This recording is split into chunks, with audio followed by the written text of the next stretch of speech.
طيب. السلام عليكم ورحمة الله ما شاء الله. إن الحمد لله نحمده ونستعينه ونستغفره ونعوذ بالله من شرور أنفسنا ومن سيئات أعمالنا. من يهده الله فلا مضل له ومن يضلل فلا هادي له، وأشهد أن لا إله إلا الله وحده لا شريك له، وأشهد أن محمدا عبده ورسوله. Before we begin the class formally, I want to mention to you a statement that is within the Sahih of Imam Muslim. And I'm reading this because I was talking to a brother recently. He saw me yesterday. I was just coming from work. I was in a restaurant getting something to eat. And I thought I was doing okay. He said, "You look tired." And I said, "Okay, it's not with age. I am tired. I just came from work." And that is the same situation right now. I just came from work. I just got off work 6 o'clock this morning. And, sometimes you tell yourself, I haven't called Mustafa and let him know, cancel the class. I'm tired.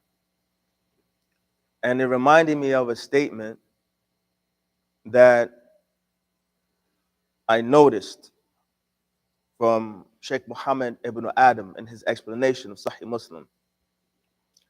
It's from a athar. It's not a hadith of the Messenger, alayhi salatu wasalam.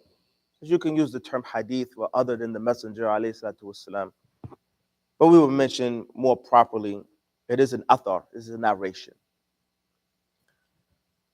This narration, حدثنا يحيى ابن يحيى التميمي قال أخبرنا عبد الله ابن يحيى ابن أبي كثير قال سمعت أبي يقول لا يستطاع علم براحة الجسم. There's only 3 men in this chain. Yahya ibn Yahya at-Tamimi, he said, I was informed by Abdullah ibn Yahya ibn Abi Kathir. قال, he said, سمعت أبي يقول, he said, I heard my father say, لا يستطاع العلم براحة الجسم, that you are not going to seek and attain knowledge with your body being eased and relaxed. You're not going to attain knowledge with your body being eased and relaxed. Sheikh Muhammad ibn Adam, he explains this narration with a very simple statement. It's a short narration. He says, وَقَوْلُهُ بِرَوْحَةِ الْجِسْمِ, with the relaxation of your body, being at ease. He says, وَالْمَعْنَى أَنَّ الْعِلْمِ لَا يُوجِدْ بِرَوْحَةِ وَالدَّعَةِ. Knowledge is not going to come with relaxation and with ease. وَإِنَّمَا يُوجِدْ بِإِتْعَابِ الْجِسْمِ. It's only going to occur and be acquired by tiring your body, وَإِرْحَاقُ النَّفْسِ, and by fatiguing your soul in the pursuance of that knowledge. So at times, your body physically may feel weak. The signs of it may physically show. And that's when you know that the situation is at a point of reality. As Yahya or Zachariah, when he was given glad tidings, or before he was given the glad tidings, he asked Allah subhanahu wa ta'ala for a righteous predecessor. He asked Allah subhanahu wa ta'ala for a righteous predecessor. And he mentioned in making tawassul, calling upon Allah Azza wa Jal with his physical condition and appearance. Surah Maryam. قال ربي إني وهن العظم مني. He said, "Oh my Lord, indeed my bones have become weak." From the tafsir of this verse, the scholars, they mention that the reality and the conciseness of his physical health situation was to the extent that the interior of his body was weak, as he mentions, وَهَنَ الْعَظْمُ مِنِّي. My bones have become weak. وَاشْتَعَلَ رَأْسِ شَيْبًا. And the hair has become gray. Meaning that he combined between his condition internally and externally. Time had caught up to him. This was a true situation of his health condition and status. So sometimes you may just feel it, but you don't see it. But he's mentioning not only that which is inside, interior, and hidden from us, but that which actually shows through time that he has aged. So this is a reminder for you and I, as we are an elder community, and that is a beautiful junction. And it is a beautiful highlight because we're in a race and we're at rush. وَفِي ذَلِكَ فَلْيَتَنَافَسِ الْمُتَنَافِسُونَ. And for let those that and aspire and challenge themselves. To what? To the obedience of Allah Azza wa Jal and to the Jannah of Allah Azza wa Jal. Meaning away from the disobedience of Allah Azza wa Jal and away from the fire of Allah Azza wa Jal. That there is only but so much life that remains. This is something that at times the youth, they do not grasp this concept. They don't understand this. But for us as elders, and as I mentioned, we are an elder community, this should strike home for all of us. As some people, they may look at it and say you have 1 foot in the grave and 1 foot out, even though in terms of phrase and statement, it's incorrect. You're alive or you're dead. The understanding of what they're trying to get across, it registers with all of us. We realize when we see the grays, you're at that stage of life where weakness now is returning to your body. You're creating a weakness, you're given strength, you're returned back to weakness. So this is just a reminder for all of us, in a sense, not just a situation of come to class, but to be mindful and mindful that all of this is for our journey, our return to Allah Azza wa Jal at any day, at any time. فَلَا تَدْرِ نَفْسٌ مَاذَا تَكْسِبُ غَدًا. No soul knows what is going to earn tomorrow. وَلَا تَدْرِ بِأَيِّ أَرْضٍ تَمُوتُ. And it doesn't know in what land it's going to die. It's going to come unannounced. So let's use the time and the energy, whatever the time is that we have, whatever the level of energy is that we have, let's utilize it to focus on returning back to Allah Azza wa Jal and our standing before Allah Azza wa Jal. Barefoot, uncircumcised, and naked. So this is just a slight benefit for the believers, inshallah ta'ala, to move forward. It wasn't announced last class.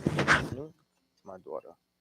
It wasn't announced last class, unfortunately, concerning the book or the material that we would utilize today. When it was brought to my attention, I mentioned as much as I could from amongst the brothers and the sisters that we would now utilize this work that was previously given out, The Difference Amongst the Scholars by Sheikh Uthaymeen. If you do not have it today, it is possible that you can follow online I believe there is a site within the book that they mention, iloveallah.com. Kalamullah. Could you I left the markers. Subhanallah. I left the markers. I don't know. عندك for the board? It's small. Other here. And the loan is very he has one. But I believe they're saying Kalamullah with the K, I believe, right? Kalamullah. Or I think from what I've seen inside of the work itself, iloveallah.com. Yes, iloveallah.com. Yes. We're going to use that, of course, for this class. It's going to extend to next class. It is possible we may have a third class. What I really want to do is to get the mawdu', is to get the topic matter addressed, not so much the amthal. There are 7 examples within this work. I'm not diehard on presenting all of the 7 before proceeding and moving on. What I want to do is to give you the mawdu', the topic matter, the subject itself, and the material concerning why the scholars they differ. So that's Kalam Allah, K-A-L, or 2 L's?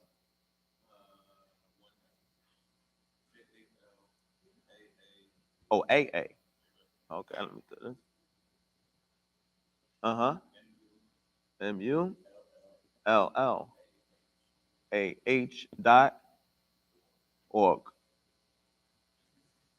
If you need to follow online here, electronically, if you will,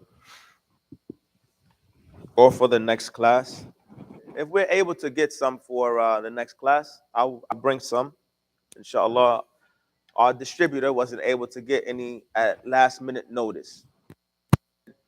This is one of the materials that I believe we furnished everyone in the class with. So it's either you have it with you or you didn't have a heads up, it's home, or we'll try to furnish you a physical copy. Lebet, one is good. One is good. Barakallahu fiqh, Sheikh. Moving forward. Naam.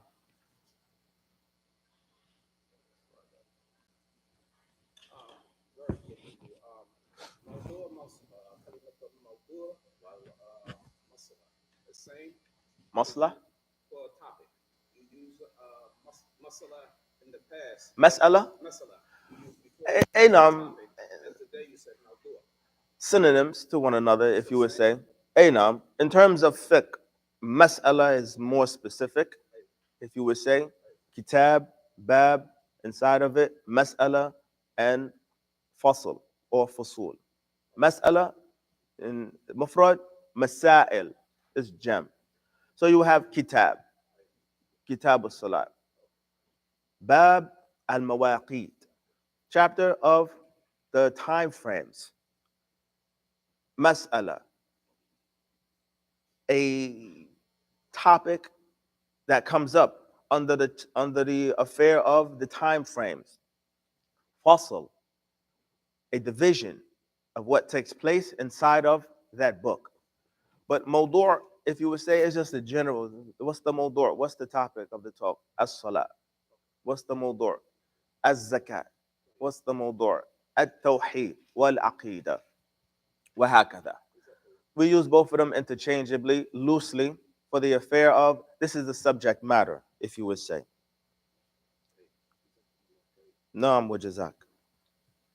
So inside of this work, Shaykh Uthaymeen, rahimahullah ta'ala, if you go to page 10, my copy is electronic. If it's not page 10, it's going to be page 14, because even within my copy, scrolling back and forth, it gave me 2 alternatives. So we're looking for the page where Shaykh Uthaymeen, he mentions this topic of discussion may cause many people to ask questions. I don't know if it's on your page. It is page 10? Okay, so I'll go with the first enumeration of what I have marked off for the subsequent pages. So upon page 10,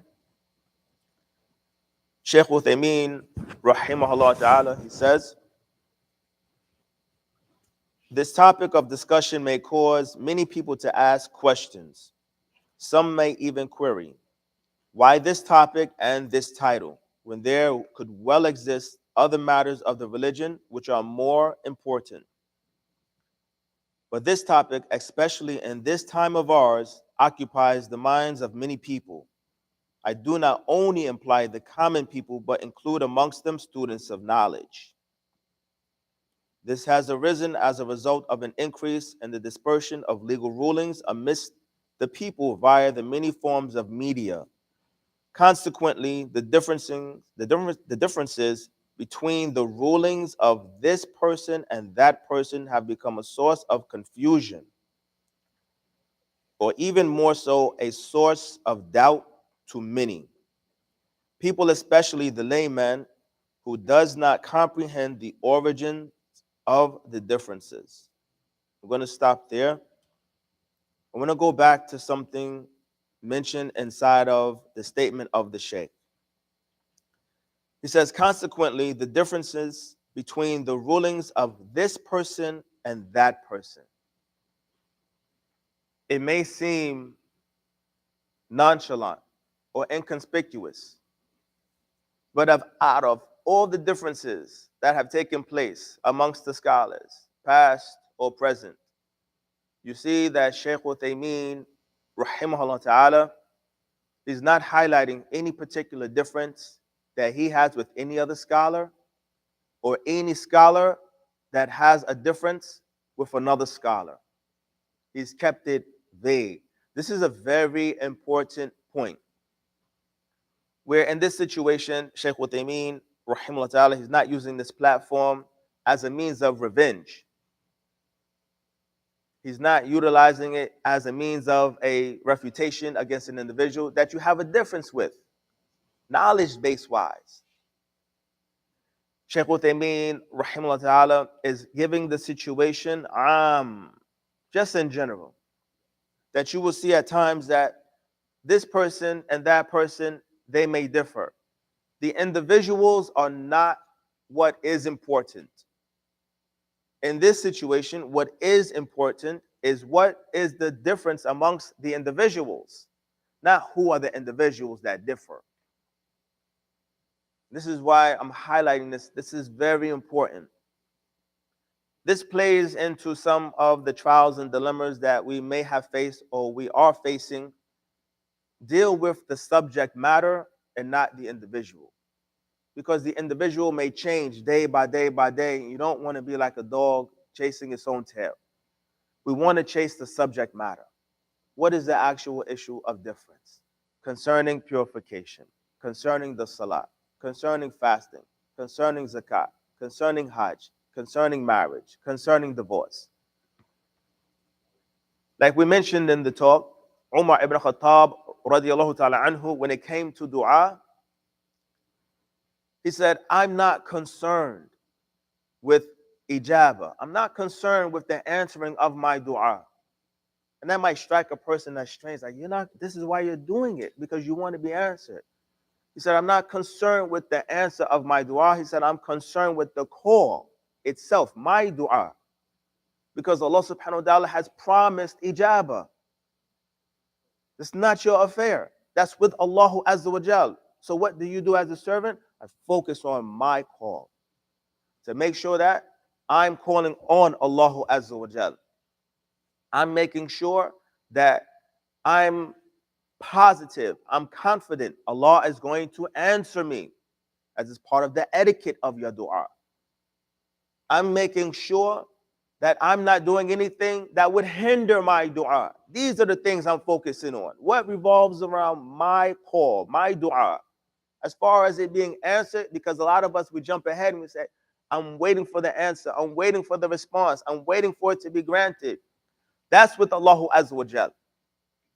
Focus on your end of the bargain. Focus on it being solely for Allah Azza wa Jal. Focus on being sincere that Allah is going to answer it. Focus on the things that would prohibit your dua from being answered.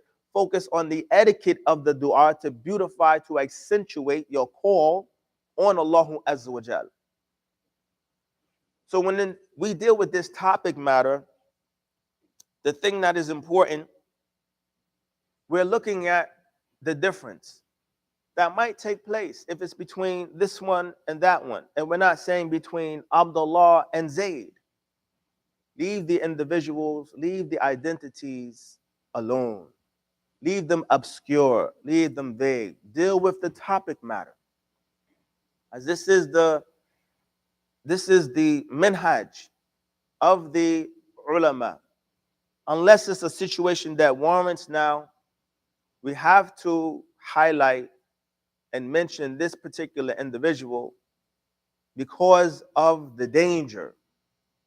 Other than that, explain to the people what is his case, and they will understand what to do to make the correction. So it's not an issue about attaching a topic to an individual, but rather discuss the topic. The people will understand it applies to Zayd and it applies to Abdullah and it applies to Yahya. As opposed to going after the individuals, the topic matters, they get smeared and they get blurred. And they become secondary, and we start focusing on individuals and personalities as opposed to principles and purpose. So this is something that, even though it's in the English, this is by design by Sheikh Uthaymeen, rahimahullah ta'ala.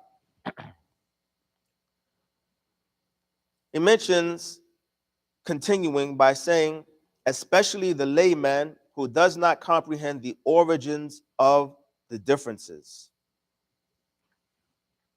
The importance in that statement, as is going to be further clarified by the Sheikh, it is an understanding that where does the difference lie? Meaning, where does it originate from? What is the cause of the difference amongst the people of knowledge? Because the layman may not know that. And what it may do for an individual that is not sound, that is not firmly planted or rooted, it may cause them to have some doubt about nusus, about text, whether it's Quran or hadith. As I mentioned a personal story about myself in this class concerning hadith, when I was just learning about Islam, I started to hear about there are weak hadith. And I'm coming into the religion believing and understanding everything is credible. There's nothing contradictory, that everything is credible. And it is. But then at some junction, you start to hear the discussion of there are some weak hadith. So based off of where your knowledge is at and your iman is at, if they're both at a very low place, and you hear something like that, it may cause a person to draw the conclusion, well, what's the difference between this and what I thought was attributed to Christianity of contradictions within the book? Why did I make a change? Or why did I accept? If there's fault here, what's the difference between it and Christianity? And you come to the understanding and say that that which is understood to be da'if is understood through the science of hadith. And that there are narrations that are attributed to the Prophet ﷺ that are intentional lies.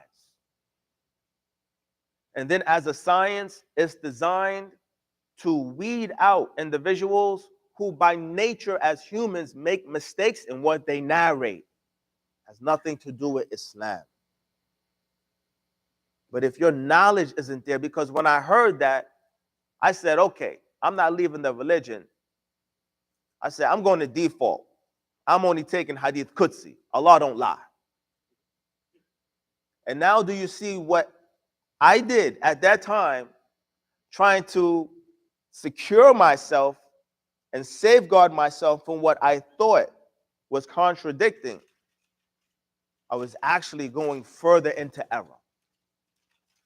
I started with a misunderstanding of something that was presented and said, that's weak hadith. I'm going to leave that alone. I'm only going to take this. I'm only compounding the situation. But at times you will see, and we have all gone through this stage of being the layman, meaning that things are all new to us. The first time it's presented, that's the first time I heard that. You don't know how to process it. You don't know if you should process it. You don't have an exit. You don't have a strategy. You don't have ilm. So Shaykh Uthaymeen, rahimahullah ta'ala, he's mentioning that this affair can be something of trouble for the layman. And he's giving you what was the ghaya, what was the purpose of him putting this material together. Because given the means of knowledge that an individual can acquire by phone, by tablet, by TV, there are so many avenues of acquiring knowledge now that the likelihood now of you acquiring something, hearing something, learning something that contradicts with another statement from another scholar now, because we're dealing with the differences amongst the scholar, it's been heightened. So it's more likely now. And the person says, I was doing X, Y, and Z in my salat, but then they told me Sheikh so-and-so, the name is not important, but Sheikh so-and-so said, don't do that. Or a person said that you should not do X, Y, and Z, and that's what I learned inside of the prayer. And now I'm being taught to do opposite of that. Now I should be going down on my knees. Now I should be putting my hands on my chest after ruku'. Now I should be reciting Surah Al-Fatiha behind the Imam. These are all issues that we've taken within this class. And you will hear them when we get to the book of purification, other positions of difference amongst the people of knowledge, amongst the scholars. So Shaykh Uthaymeen, rahimahullah ta'ala, he mentions, continuing,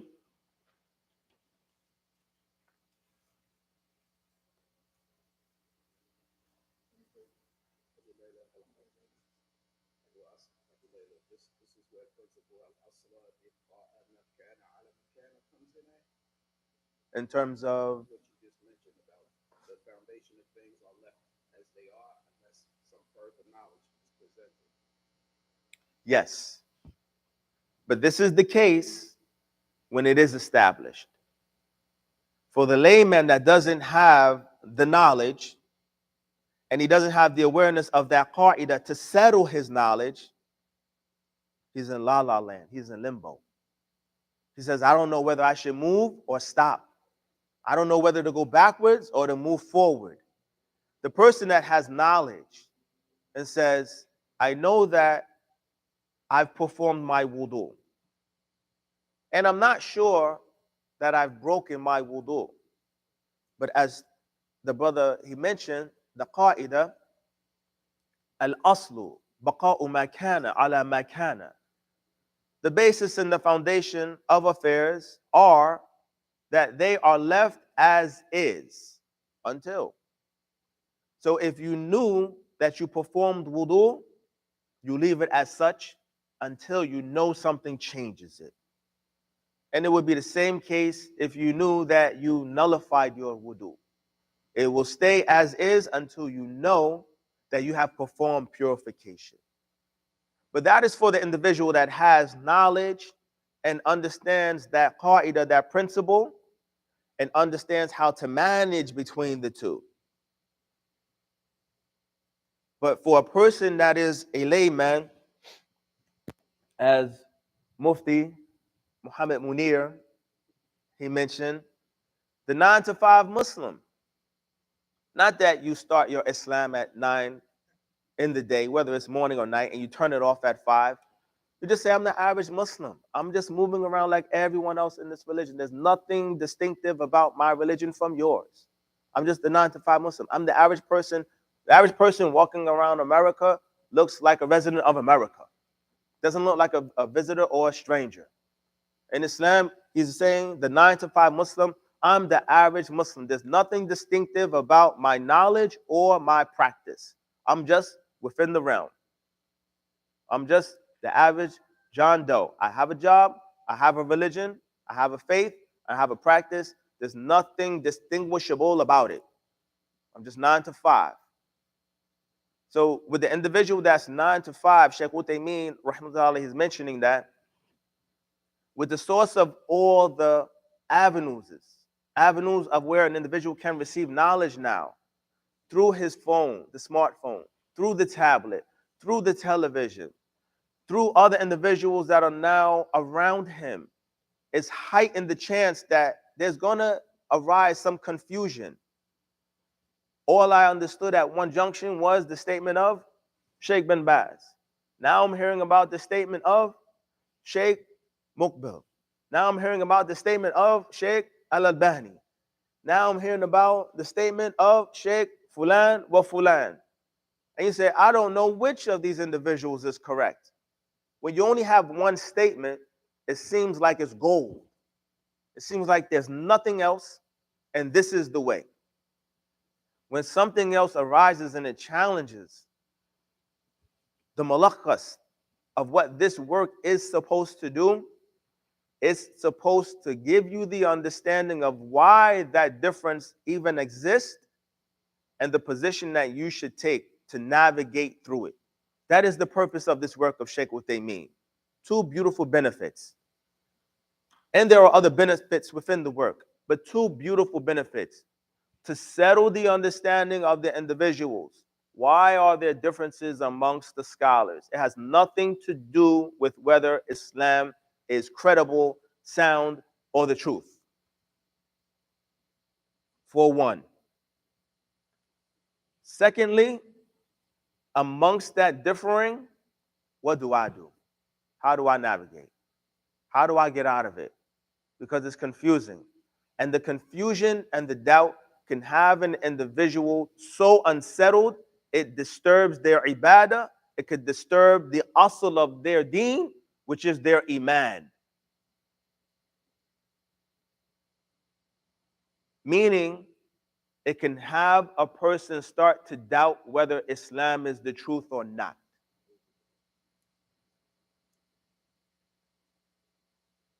And its miftah is going to be ignorance. And guess who is going to be the driver to try to keep pressing that key to open that lock? Shaitan.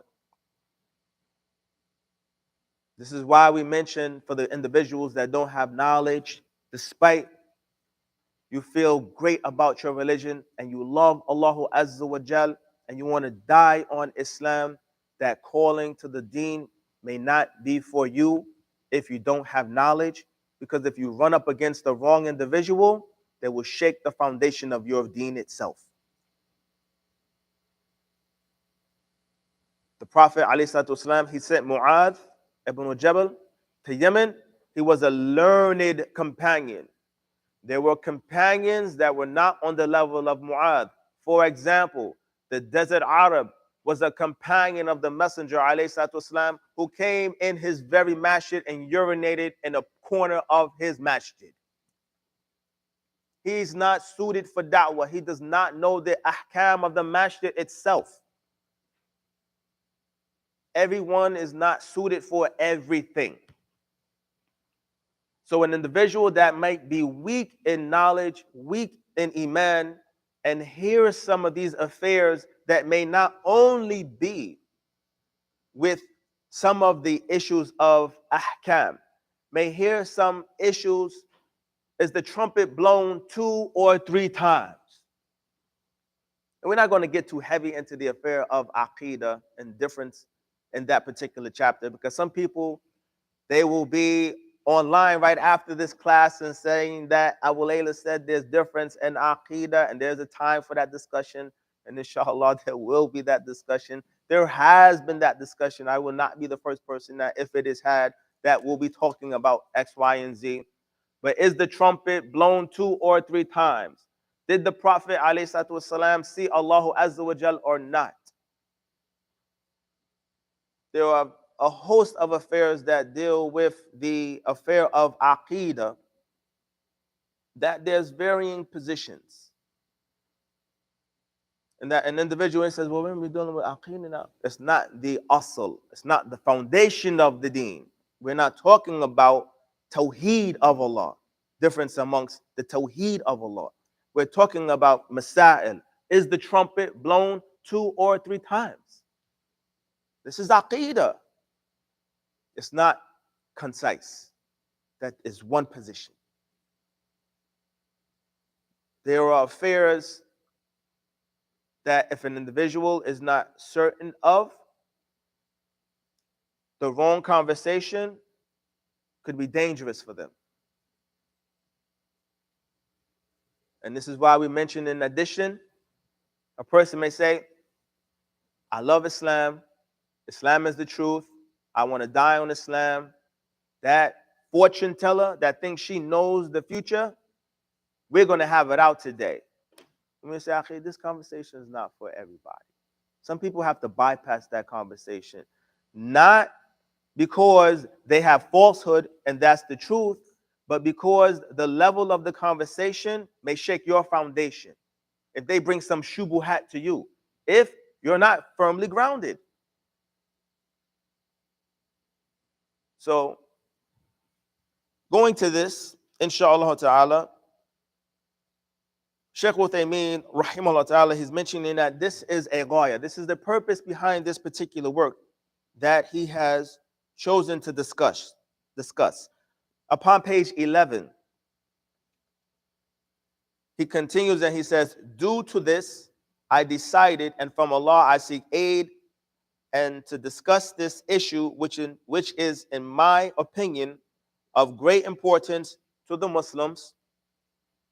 From the blessings of Allah the Most High upon His Ummah is that the differing in this Ummah did not occur in the fundamentals of this religion and its primary sources. Differing only occurred in issues which do not touch upon the real unity of the Muslims, and the presence of disagreement is a reality which must be. I have structured and summarized. This is very important. Shaykh Uthaymeen, rahimahullah ta'ala, in this work, there are only a few points that are mentioned, as he's mentioning here, and summarize the main points, which I would like to discuss as follows. I believe in here, Shaykh Uthaymeen, rahimahullah ta'ala, has presented 7.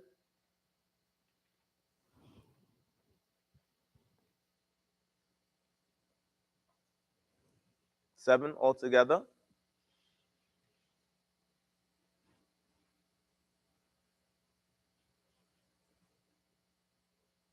It should be in your glossary.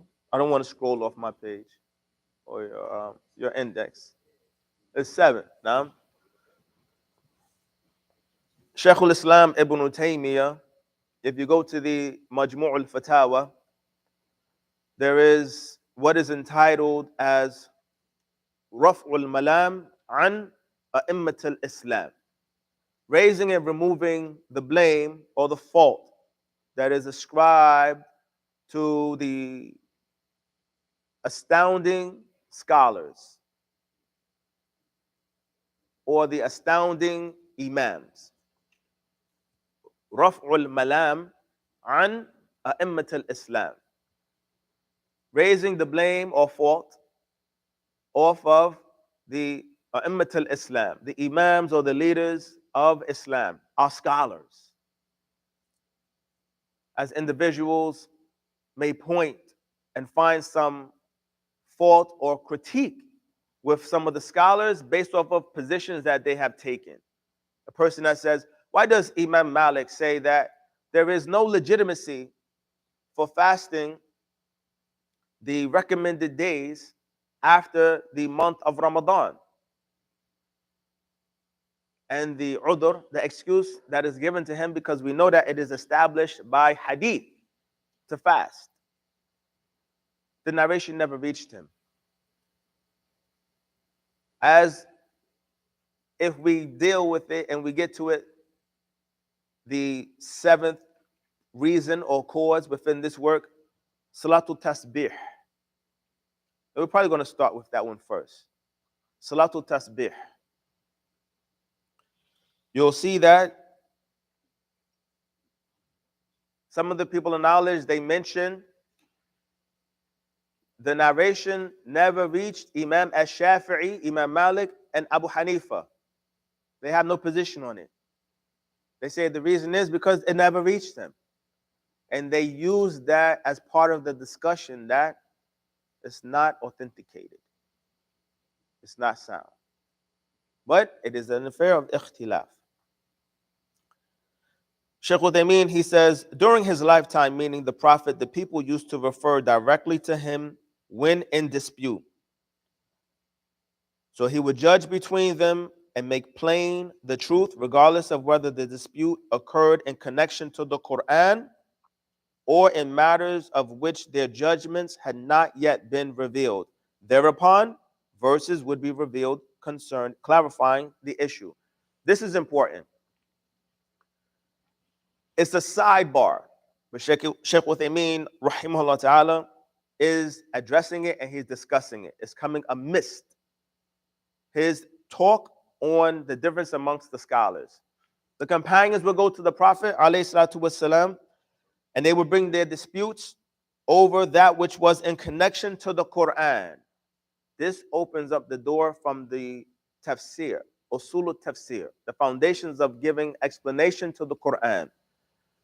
This very important understanding and subject matter of the Quran is either ibtida'i or sababi. It's one or two. In this particular understanding, the Quran is either ibtida'i or it's sababi. Ibtida'i means it's began or it has already begun. In terms of the verse is already revealed. That's why he's saying concerning what was in the Quran, meaning it was already revealed. Or if there was nothing that was revealed when they brought their disputes, then what would happen? A verse would come down. قد سمع الله قول التي تجادل في زوجها وتشتكي إلى الله. Indeed, Allah has heard the complaint of the woman التي تشتكي إلى الله. والله يسمع تحاوركما. And Allah has heard the dispute of these two individuals. So, based off of that incident, verses were revealed. So it's either is ibtida'i, it's already began. A verse is in the earth, or it's sababi. A reason is going to take place that will cause a verse to be revealed. And this is part of the usul of at-tafsir. So this should go into your toolbox. If you're keen in memorization and awareness, then you can memorize it. The advice from the people of knowledge, قَيِّدُ الْعِلْمِ بِالْكِتَابَةِ. Preserve and guard your knowledge by writing it down. Make your notes, and then you transfer it over into your book of your studies, if you would say. You can write it in this book, if you would say, along the outskirts of the page. But that is a point of benefit, as Shaykh Uthaymeen, rahimahullah ta'ala, he is explaining. Thereupon, verses would be revealed, clarifying the issue. It's a point of benefit from usul tafsir. We all know for definite that none of the scholars, and this is very important as he's continuing. I believe we're still on 11. Yes. We all know for definite that none of the scholars who are trusted and relied upon with respect to their knowledge, trustworthiness, and religion intentionally oppose that which is in the book of Allah and the sunnah of his messenger, alayhi salatu wassalam. As whoever is typified with knowledge and religion, then their guiding principle must be attaining the truth, and whosoever's intention is to seek the truth, then Allah will make it easy for him. This is very important because Shaykh Uthaymeen is now starting to pave the way for this discussion. This statement right here is the eye opener to this whole topic. You have to understand this in regards to the scholars. Wal ulama warathatul anbiya. The scholars are the inheritors of the prophet. So how should you view them? How should you deal with them? How should you understand what is your approach to them? Even if you don't live amongst them, speak their language or talk to them. What should be your etiquette, your manner, your mawqif, your position in regards to the scholars? Sheikh Uthaymeen, rahimahullah, he's letting you know right here. We all know for definite that none of the scholars who are trusted, relied upon with respect to their knowledge, trustworthiness, and religion intentionally oppose that which the Book of Allah and the Sunnah of His Messenger alayhi salatu wasalam indicate. As whoever is typified with knowledge and religion, then their guiding principle must be attaining the truth. He's letting you know they would never oppose the Quran and the Sunnah intentionally, on purpose. But that their guiding principle, it is that they are trying to attain the truth. And whosoever's intention is to seek the truth, then Allah subhanahu wa ta'ala will make it easy for him. Then he concludes that statement by saying, nevertheless, it is indeed possible for the likes of these scholars that we've mentioned that are intentionally trying to attain the Quran and the Sunnah and that which is correct, that these scholars to commit mistakes in the laws of Allah the Most High, but not, however, in the fundamentals aforementioned briefly. These mistakes must occur. They have to exist because the human is just as Allah subhanahu wa ta'ala has described him by saying, وَخُلِقَ الْإِنسَانُ ضَعِيفًا, and mankind is created weak.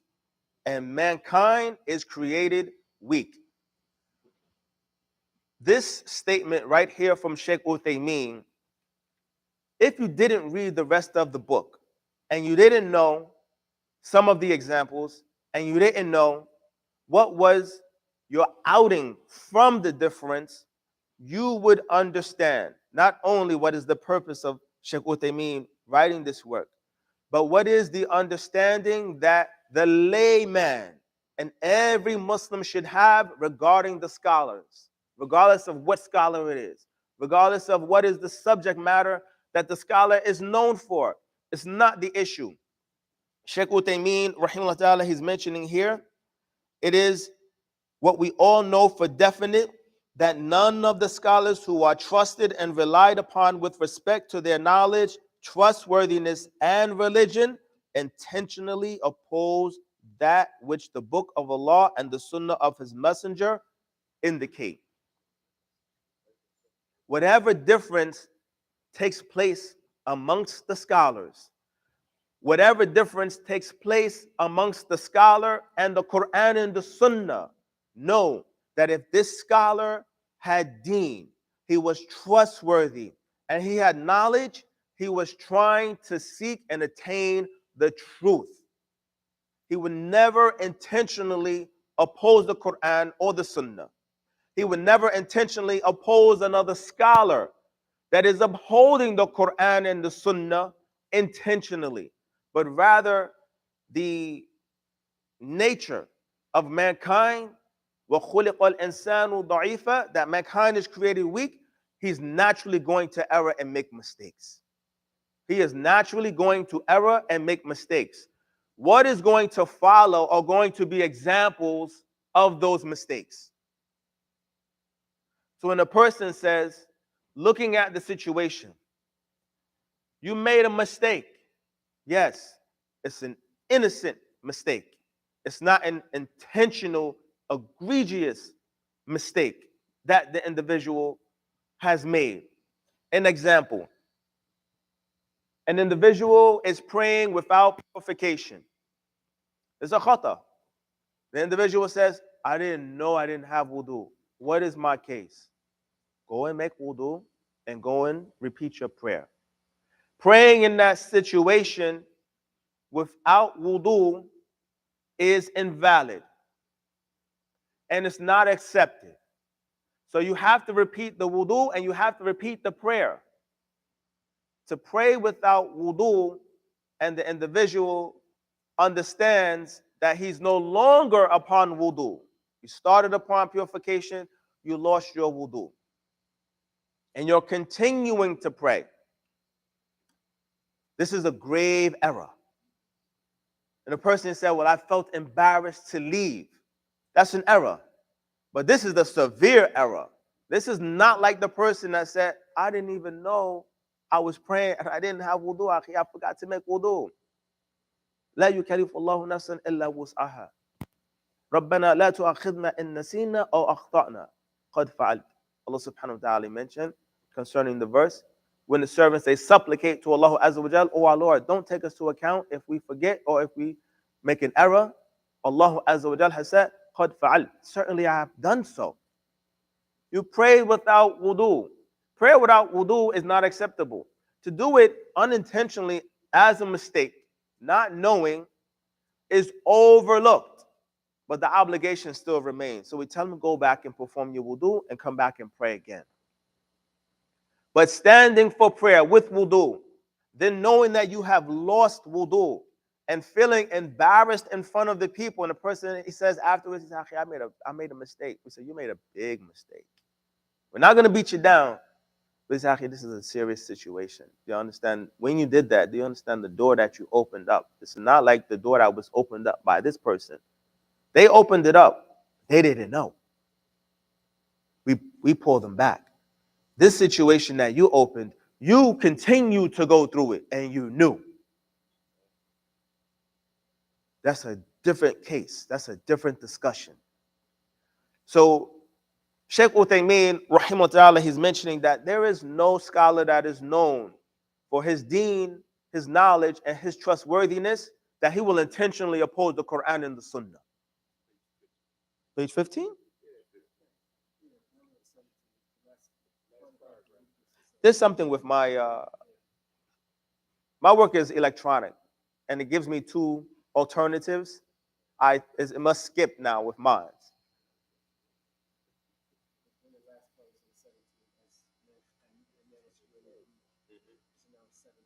The ayah?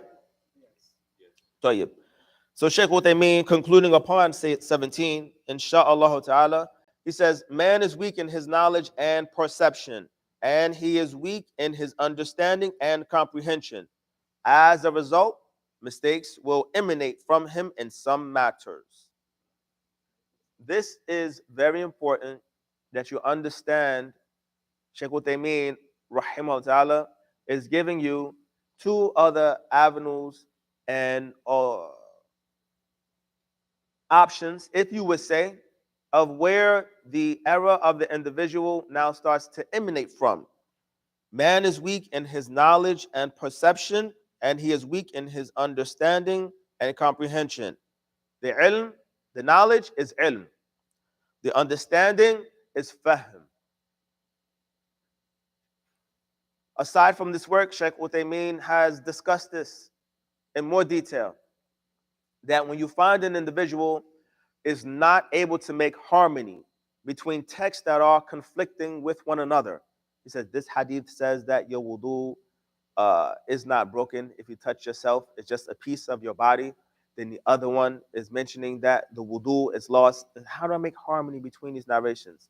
Shaykh Uthaymeen, rahimahullah, he mentioned that if a person finds hardship in bringing harmony between narrations like this, or anything of its likeness, but they're conflicting, he said it is either due to one, his ilm. He doesn't have knowledge of how to make harmony between the narrations. He says he may have, we move on to number two, he may have knowledge of how to make harmony of the two, but he doesn't have the fahm to complete it. So he still, in actuality, cannot merge and make harmony between the narrations, regardless of what step or stage the harmony takes place. So these are two of the areas where Shaykh Uthaymeen, rahimahullah ta'ala, has mentioned when you find that a scholar has had hardship and difficulty in escaping the confusion. Do you perform wudu from touching your body, your private parts, or not? Does touching the woman nullify your wudu or not? That example is within this work as well. You just touch your wife. You just touch your wife. Even if it was a situation she was just giving you the keys and you swipe, non-sexual. That's within this discussion. That's one of the avenues. You just touched your wife. Oh, la mastumun nisa. You just touched. You just touched her body.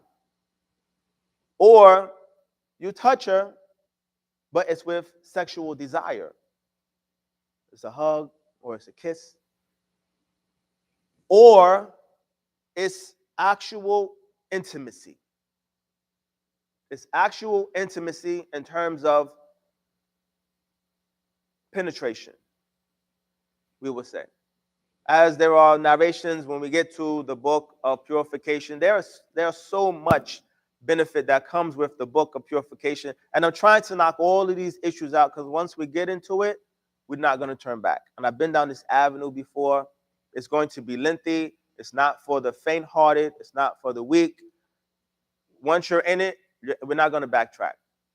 And it's going to take time, and it's going to be time-consuming. That's why I'm getting all of these issues out of the way and said, we're not going back to that. We're not going back to that. Once we crack the cover of Bulugh al-Maram, Kitab al-Tahara, Babul Miyah, until we finish the book of purification, except for select chapters or chapter, we will not be talking about anything else. That's how consuming it is. That's why I'm trying to get all of these things out of the way. And this is why I didn't bring the work on the voices and um,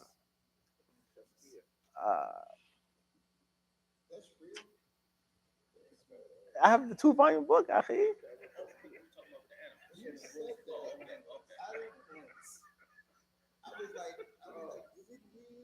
It's real. Hey, look, akhi, as I mentioned before in the class, I don't have many quote unquote friends because really there are no friends. Inside the religion, there are no friends. The Prophet, alayhi salatu wasalam, he mentioned that if he was to take a friend, he would take Abu Bakr. He's a companion. He's a companion. We're brothers and sisters to one another. Some of us are family members to one another. Some of us are spouses to one another. We're brothers. Our closest and most secure bond is our faith. There's nothing that's going to accentuate that from the dunya. If at most, it will bring the discussion of whether some other rights. It's not an issue of it now becomes the basis of my relationship with you because you are my brother, because you are my spouse. No, the foundation of my relationship is iman. Innamal mu'minuna ikhwa. The believers are only brothers to one another, and that involves the sisters as well. But when I say that statement to say I don't have many friends in the sense that even amongst my ashab, my companions and so forth like that, there's very few things that bring me joy. I'm not going to stretch and try to amuse you with this topic matter for play and for jest to bring some type of joy to us. I'm not saying that you're saying. I'm just saying in the sense that it's a real actual book. It's a 2-volume book. It deals with the voices and sounds of different animals and creatures of the earth. It's a 2-volume work. That's how extensive it is. Yeah.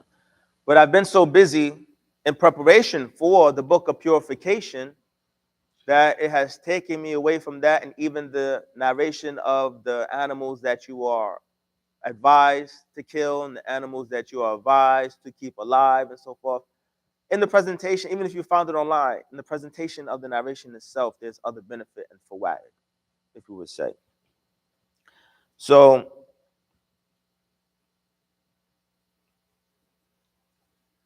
Sheikh Uthaymeen, rahimahullah ta'ala, he mentioned, and he continues, and he says, here I will summarize what I want to mention concerning the causes behind mistakes committed by the scholars into the following 6 categories.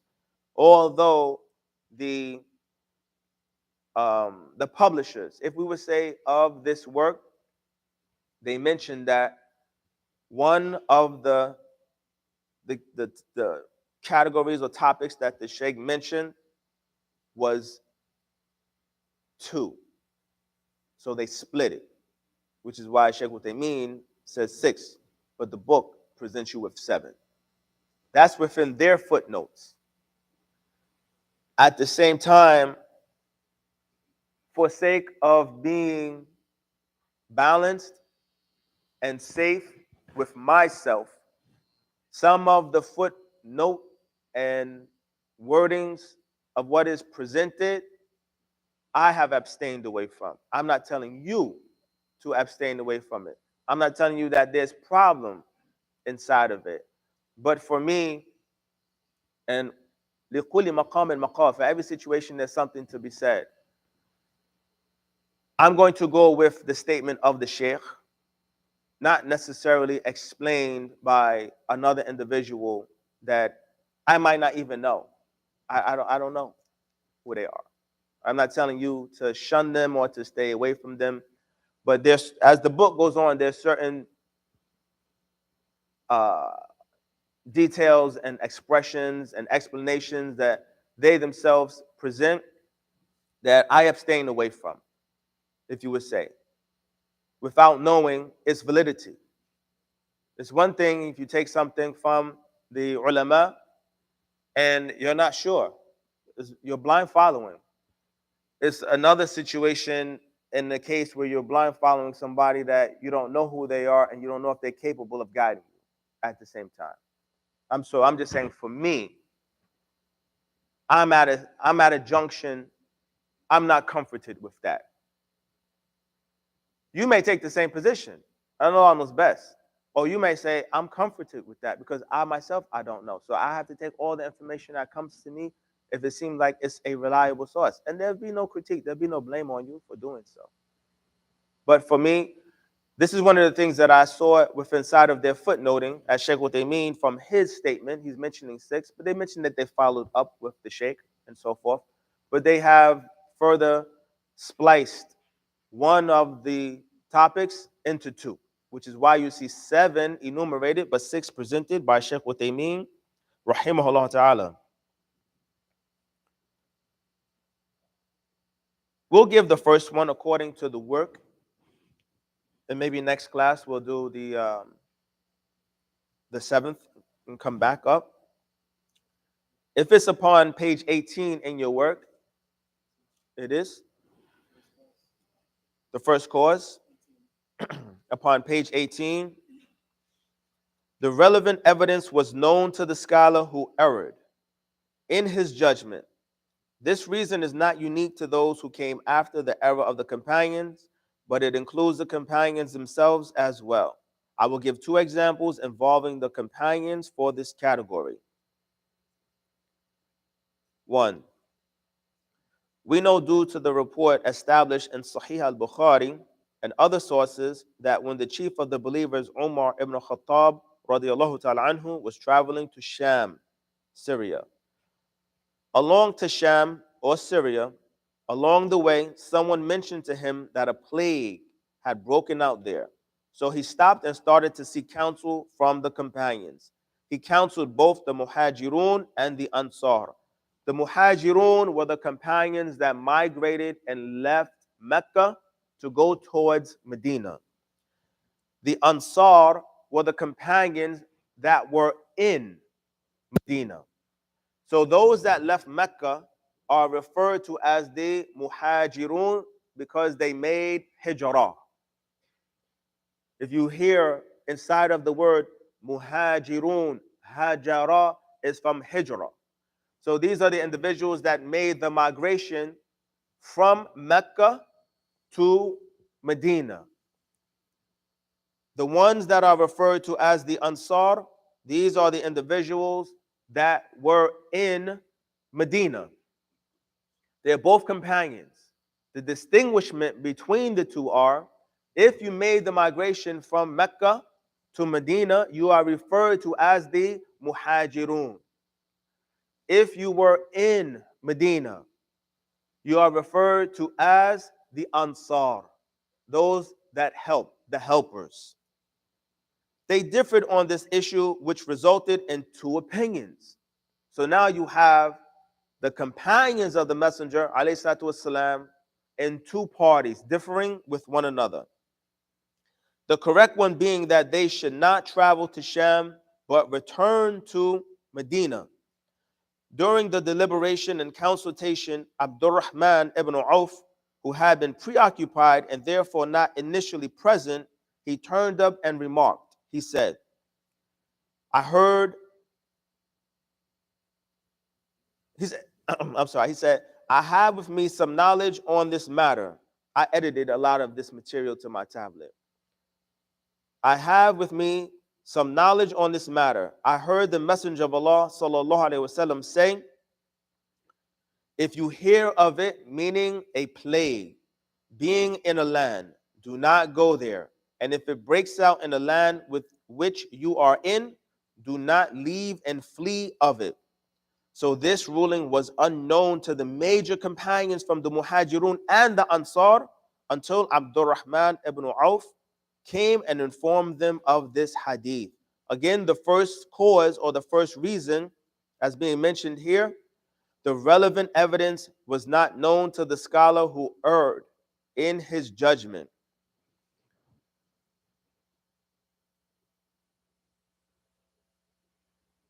The one that knows is not like the one that doesn't know. هل يستوي الذين يعلمون والذين لا يعلمون? As Allah mentions in the Quran, are they equal?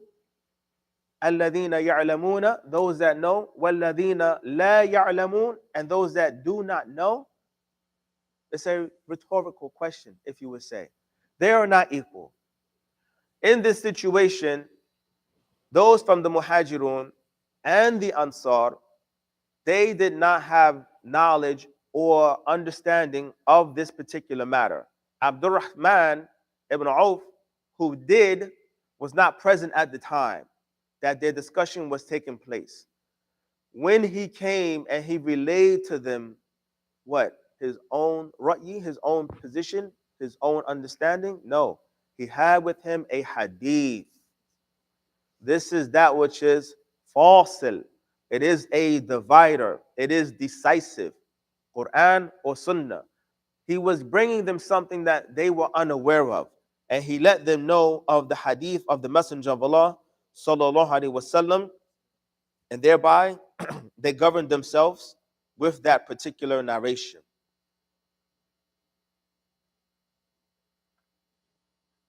We're going to stop here, inshallah ta'ala. I'm trying to get closer to the time frame as initially mentioned. What we're going to do with the next class, we're going to start giving you more of these examples, and we're going to expound them with more supporting evidence, more supporting statements and examples from the people of knowledge. Not from me, but from the people of knowledge. This subject matter is crucial that is comprehended, that is welcomed, and that is comprehended. Meaning that when we say that it's welcomed, that the individual says, I understand why the scholars are differing. I understand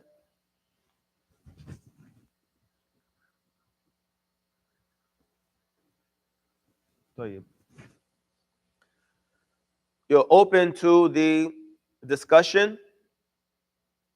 You know that there's a discussion and there is a pleasant manner of your digesting the discussion. This is very important so that an individual doesn't take the mawqif, doesn't take the position, I'm going to find my way. He says, Akhi, I'll be okay. Don't worry about it. People have differed before. I'll find the correct position. It's up to me, and so forth. We would say, yes, that is true. But within the realm, that discussion has parameters. The difference amongst the scholars has parameters and it has boundaries that you and I are governed by. We cannot find our own exit from the difference. Whether you're going to try to roll the dice and say, well, I'm just gonna pick. I'm just gonna go with what I feel is good. Allah knows my heart and X, Y, and Z. You say, okay, this is not the way the religion guides an individual in situations where they're not sure. فَاسْأَلُوا أَهْلَ الذِّكْرِ إِن كُنتُمْ لَا تَعْلَمُونَ. Ask the people of knowledge, remembrance, and reminder if you do not know. When the individual has done that, and he says, well, one said one thing and another said another, and I'm confused, there is a manner on how to escape from that. There's a manner on how to address it. Don't bring your own discussion to the table and listen to what they have mentioned in order to exit from it. So it's very important that the individual has this two-way path with this conversation. The correct approach to the subject and the correct exit. Because you could approach the situation in error and exit in greater error. And it's possible you could approach it in a suitable and appropriate manner, but you exit from it in error. So it's very important, as Sheikh Uthaymeen, rahimahullah, at the beginning of the talk, he started to give a premise that for the layman, there could be confusion because of the avenues of media, where individuals now are able to get statements from the people of knowledge. You don't have to go overseas anymore. They don't have to come over here anymore. Not to say that you don't do it, but what I'm saying is that a person can get an understanding of how to make purification, how to perform their prayer, how to perform their fast, how to perform marriage, and X, Y, and Z without leaving his neighborhood. With that being said, you can get an abundance of information now that can also be conflictful. It can put you in confusion and trial. You have to understand when approaching this subject matter, what should you be looking at it through the lens of? For one, it's not in the usul of the deen. It's not in the basis of the deen. It's not dealing with the aqidah.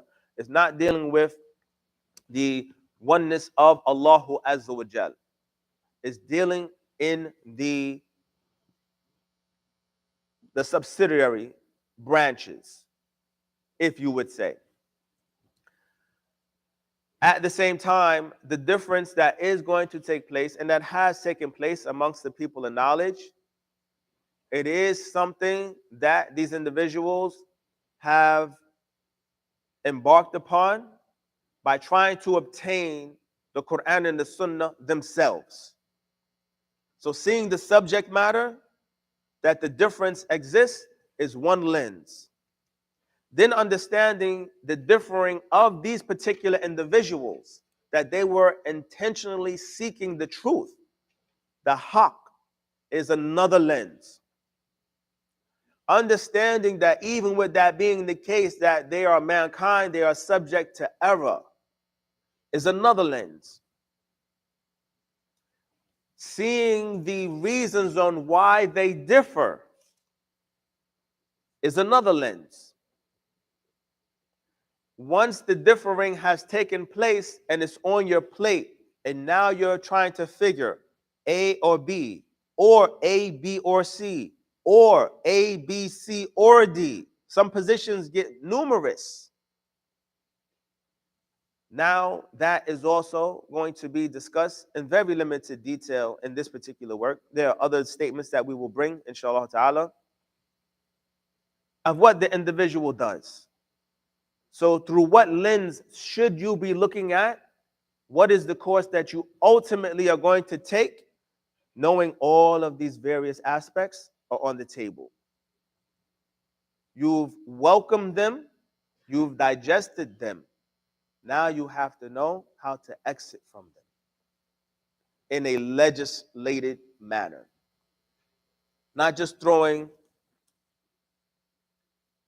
your own position to the forefront and saying, I got here by myself, I'll be okay. I don't take from this particular scholar, he has this particular method. We said, no. There's a way. There's a way into this topic that's suitable to approach it with, and there's a suitable way to exit from it. It's all been detailed and discussed by the people of knowledge. So our entrance is through فَاسْأَلُوا أَهْلَ الذِّكْرِ إِن كُنتُمْ لَا تَعْلَمُونَ, and our exit from it is فَاسْأَلُوا أَهْلَ الذِّكْرِ إِن كُنتُمْ لَا تَعْلَمُونَ. At no hand do you take your hand from the people of knowledge. When a person says, I heard the material, I've seen the situation, I'm good now. You say, well, what you gonna do? Say, oh, I got it. I'm gonna make it work. You say, no, you're taking your hands from the scholars. They've given you advice. They're giving you direction. They're giving you guidance on how to, at that stage, how to transverse. Don't take your hand from the hands of the people of knowledge at any junction. Like with the remembrance of Allah Azza wa Jal, the Prophet ﷺ, he asked Allah Azza wa Jal, وَلَا تَكِلْنِي إِلَى نَفْسِي طَرْفَةَ عَيْنٍ. Do not leave me to myself for the blink of an eye. And if a person looks at it and they say, the blink of an eye is so short, what could be the fa'ida in that? That at no stage or junction, despite how slim or how slight you may think it to be, do you think that your success will lie in other than Allah Azza wa Jal? وَلَا حَوْلَ وَلَا قُوَّةَ إِلَّا بِاللَّهِ. And it doesn't say إِلَّا بِطَرْفَةِ عَيْنٍ. There's no might, there's no power except with the help of Allah Azza wa Jal, and it does not say except for the blink of an eye.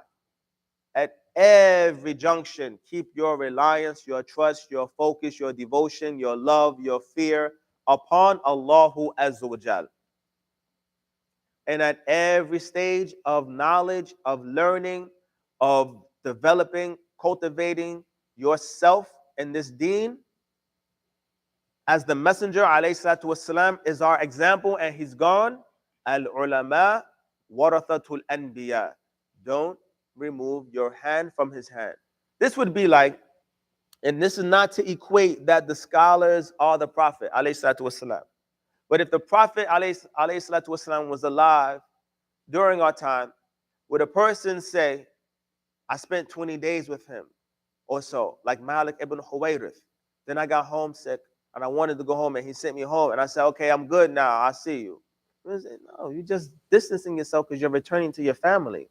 But you still have connection to the messenger where you say, whatever it is, I will never separate myself from your guidance. My reliance upon you to guide me is consistent. Your reliance upon the people of knowledge to stay clarified and aware of Allah Azza wa Jal's deen is consistent. Until what? You become from amongst the ulama. And even then, you will still be relying upon those that have come before you. Just in your day and time, you would say, I'm not relying upon my contemporaries. But you're still relying upon those that have come before you. Because they are clarifying for you still, what is the deen? So this is very important that we understand the path in and the path out is at the hands of the people of knowledge when it comes to these particular affairs, especially these issues of difference amongst the people of knowledge. هذا وصلى الله وسلم وبارك على نبينا محمد وعلى آله وأصحابه أجمعين سبحانك اللهم وبحمدك أشهد أن لا إله إلا أنت أستغفرك وأتوب إليك سبحانك اللهم وبحمدك أشهد أن لا إله إلا أنت أستغفرك وأتوب إليك. السلام عليكم ورحمة الله وبركاته. وفيكم بارك. وجزاك.